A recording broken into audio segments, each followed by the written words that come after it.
नमस्कार मित्रांनो, स्वागत आहे तुमचं आताच्या ब्रेकिंग न्यूजमध्ये। मित्रांनो, दररोज वापरलं जाणारं खाद्यतेल आपल्या आरोग्यावरती थेट परिणाम करतं। त्यामुळे सणाचा आनंद घेताना आरोग्याची काळजी घेणं देखील तितकंच महत्त्वाचं ठरतं।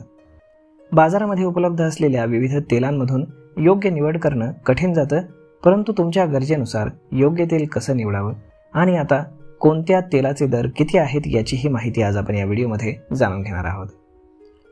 भारतामध्ये वेगवेगळ्या प्रकारच्या खाद्यतेलांचे दर हे सातत्याने बदलत राहतात।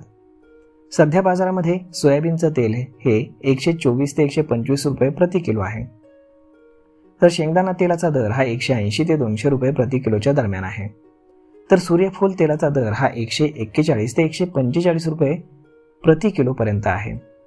आता यामध्ये जर आपण पाहिलं तर सरकारनं जे काही खाद्यतेल आपण आयात करतो त्यावरची इम्पोर्ट ड्यूटी ही थोडीशी कमी केल्यामुळे आपल्याला हे दर थोडेसे स्वस्त झालेले पाहायला मिळत आहेत।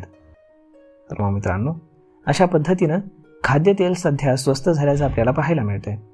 अशा पद्धतीनं सरकारनं यावरती अजूनही कर कमी करावा अशी मागणी सर्व स्तरातनं होत आहे। तर मग यावरती आपलं मत काय हे तुम्ही आम्हाला कमेंट करून नक्कीच सांगा।